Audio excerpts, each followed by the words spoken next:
Oh, we got a blockbuster trade in the NBA. The Jazz sending Donovan Mitchell to the Cavs for a haul. The Jazz receiving 3 unprotected first-round picks, along with 2 pick swaps. And Colin Sexton, Lauri Markkanen, and this year's first-round pick, Ochai Agbaji. That all according to ESPN. All the Cavs get is the spider. Donovan Mitchell, Sportsline crunching the numbers, and the numbers don't change that much for either team. In fact, Utah's win total goes up from 32 to about 33 wins. Cleveland's playoff chances do rise by about 5%, from 50-50 to 54.5% with Donovan Mitchell to make the postseason. All right, let's get Colin Ward-Henninger in here, one of our NBA writers. Colin, at first blush, it seems like Utah fleeced the Cavs on this deal. You buying that? I don't think they fleeced them. I mean, this is what the deal was expected to be for Donovan Mitchell. I don't think anyone expected it to be the Cleveland Cavaliers to be the team that come in and get him. But I think this was the haul that was expected. And this is the reason that the negotiations were kind of hung up with the Knicks. They didn't want to include that third unprotected first-round pick. And the Cavs decided that they were willing to do that.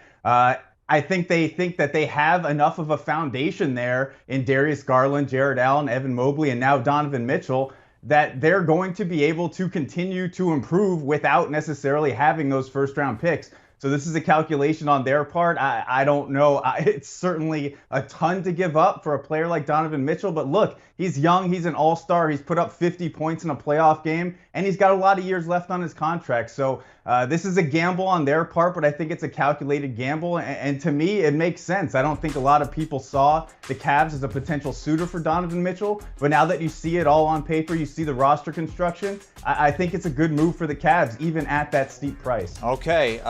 So please explain to me how Donovan Mitchell's worth 3 unprotected first-round picks, 2 pick swaps, Colin Sexton, Ochai Agbaji, and Lauri Markkanen. Well, these are players that you have to think weren't in the Cavs' future anyway, right? Like Colin Sexton was a 25-point-a-game scorer almost when he was healthy. But now you look at that roster, you have Darius Garland, who's improved. You have Karis LeVert on the roster. He probably wasn't going to have that type of impact. So that's kind of a sunk cost. Lauri Markkanen was their third big. They tried to start him at small forward last year. That didn't really work out. Agbaji is a nice player, but he's still unproven. And obviously the picks are what they are, but we've seen in the NBA that, you know, if you're going to be a good team, those first round picks are going to be, 14, 15, possibly into the 20s. So Donovan Mitchell, I think he's kind of fallen out of the graces of NBA writers and just the NBA fans in general, because the Jazz have kind of underperformed in the last couple postseasons. But to me, this is a player who can absolutely be the best player potentially on a championship team down the road, provided the right pieces around him. And his defensive shortcomings are going to be made up for by Jared Allen and Evan Mobley protecting the rim. So I understand the calculus there. Time will tell if it's going to be worth all that they've given up, but I see what the Cavs were thinking. As you mentioned, the picks are down the road. For this season in particular, you and the Cavs feel like this gives them an opportunity to take a step up in the Eastern Conference. They now have what's being called on social media right now, a core 4 of players 25 years and younger that now includes Donovan Mitchell, Darius Garland, Evan Mobley, and Jared Allen. What does that make them in the East? Yeah, I think, this is a move that is ultimately what pretty much every NBA team wants to do, which is a move that will help you win now and also help build for the future. So right now, are they as good as the Celtics, the Bucks, maybe the 76ers? I don't think so. They're still, a lot of wing pieces away from getting there. But as you said, that core 4 is enough to make you competitive right now. They're, in that mix for the 5-6 seed in the East. Possibly better if the pieces mesh together, and maybe they're able to add some more as the season goes along before the trade deadline. But ultimately, I think that this move isn't something saying, okay, now the Cavs are going to be a championship contender next year. But if all the pieces align right in 2-3 years, could they be there in the mix at the top of the Eastern Conference? Absolutely, depending on how things shake out. So as I said, I don't think that this makes the Cavs a championship contender right now. But for the future, this is definitely a team to keep your eye on in terms of being competitive in the Eastern Conference. What about for Utah, trading away Rudy Gobert to Minnesota to begin the offseason, and now Donovan Mitchell starting over with a new head coach? They have so many picks, it's almost hard to even wrap your mind around how many picks they're going to have and how many young players. I mean, they in essence just got a first-round lottery pick from just a couple of months ago in Ochai Agbaji in this trade as well. So what do the Jazz have, and how can they work it together?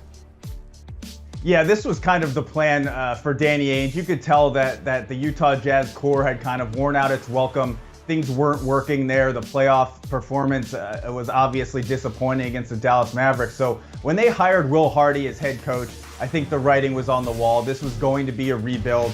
Now, whether this happened immediately or whether it happened over the course of next season, over the next couple of years, was still remain to be seen. But as you can see, Danny Ainge was waiting to get the right deals. The Gobert haul was astronomical. It was something that not a lot of people saw coming. And now he saw exactly what he wanted to get for Donovan Mitchell, some good young players and a ton of picks. And now they're in position to tank. I know the projections say that they're going to improve wins-wise. I don't think that's going to be the case. I think Danny Ainge is going to run down from the front office and make sure that team wins about 18 to 20 games this year so that they're in the mix for Victor Wembanyama, one of the best prospects we've ever seen coming up in the upcoming NBA draft. But this is a team that's going to be in the tank. There's no mixing words. They are not going to be trying to win. They are going to try to see which of these young pieces they want to continue with and which they can flip into future assets. But as you said, now they are right there with the Oklahoma City Thunder, the New Orleans Pelicans in terms of teams with a ton of future assets. And now whether they use those themselves or use them to make deals in the future for a potential superstar who's on the market, that remains to be seen. But right now, the Jazz are squarely, they have placed themselves in the tanking division of the NBA, and there is no two ways about it. And Colin, you are on record as putting me in my place and saying that this is a good move for the Cleveland Cavaliers, at least in the present time. Thank you so much for your time here on HQ as the Cavs make a big move. Trade for Donovan Mitchell. Trade a lot for Donovan Mitchell.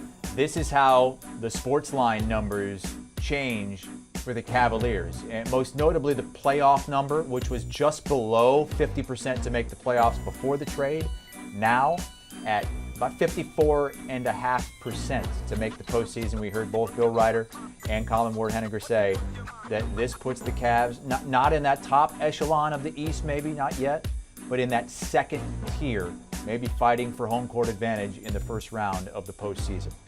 Do you want a sports network that delivers everything that matters about the game? The highlights, the picks, the instant analysis, no yelling, no fake debates, no politics.